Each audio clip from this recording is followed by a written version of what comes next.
Guys, എന്താണ് വിശേഷം? ഇന്ന് ഞാൻ ഒരു പുതിയ വീഡിയോ ആയിട്ട് വന്നിരിക്കുന്നത്. ഇത് ചിലവർ മാത്രമേ ഇത് കഴിച്ചിട്ടുള്ളൂ, പക്ഷെ ചിലവരൊക്കെ കഴിച്ചു കാണും. ഇതാണ് ഞാൻ ഇന്ന് പരിചയപ്പെടുന്നത്. ഇതിൻ്റെ പേര് മുളക് വട.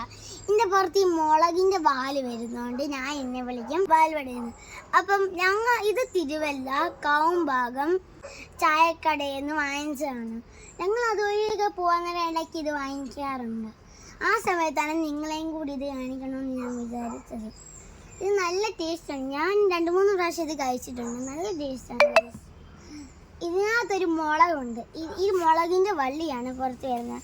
നിങ്ങൾക്ക് പരിപ്പോടെ അറിയാമല്ലോ, പരിപ്പോടെ പോലെ തന്നെയാണ് ഇതൊക്കെ ഉണ്ടാക്കുന്നത്. അതുപോലൊക്കെ തന്നെയാണ് ഉണ്ടാക്കുന്നത്. ഞങ്ങൾക്ക് ഇതൊന്ന് കഴിച്ച് കാണിച്ചു തരാം. കണ്ടോണേ, സൂപ്പർ ഗൈസ്, നല്ല ടേസ്റ്റാണ്. നിങ്ങൾ ട്രൈ ചെയ്ത് നോക്കണം, നല്ല ടേസ്റ്റാണ്. ഇത് കണ്ടോ, നോക്കും. ഇനി ഞാൻ ഇതിനകത്തെ മുളക് കാണിച്ചു തരാം. ഇത് കണ്ടോ, ഇതാണ് ഗൈസ് മുളക്. ഇത് കണ്ടോ ഗൈസ്, ഇതാണ് മുളക്. മുളക് ചിലവർക്ക് കഴിക്കാനൊക്കെ പറ്റും, കഴിക്കാനും പറ്റും. വലിയ എരിവൊന്നുമില്ല. ഉണ്ടാക്കും. നമ്മൾ പരിപ്പുവട ഉണ്ടാക്കുന്ന പോലെയൊക്കെ തന്നെയാണ് ഇത് ഉണ്ടാക്കുന്നത്. ചിലയിടത്തൊക്കെ ഇത് കിട്ടുമായിരിക്കും.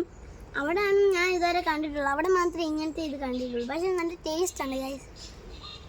അച്ഛൻ എപ്പോഴും അതുവഴിയൊക്കെ വരുമ്പോൾ ഞാൻ അച്ഛനോട് പറയും എപ്പോഴും ഇത് വാങ്ങിച്ചിട്ടുണ്ട്. എനിക്കിത് ഭയങ്കര ഇഷ്ടമാണ് ഗൈസ്. ഞാൻ കഴിച്ച് നോക്കിയപ്പോൾ തന്നെ എനിക്ക് ഭയങ്കര ഇഷ്ടമാണിത്. ഞാൻ അച്ഛനോട് അങ്ങനെ പറയാറുണ്ട്. അപ്പോൾ അച്ഛൻ എനിക്ക് ഇടയ്ക്കൊക്കെ വാങ്ങിച്ചുകൊണ്ട് തരാറുണ്ട്.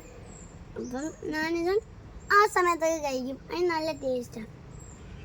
എനിക്കിത് ഭയങ്കര ഇഷ്ടമാണ്. അപ്പോൾ നിങ്ങൾ ഇത് ട്രൈ ചെയ്യണം. അത്രേ ഉള്ളൂ ഗൈസ്. ബൈ.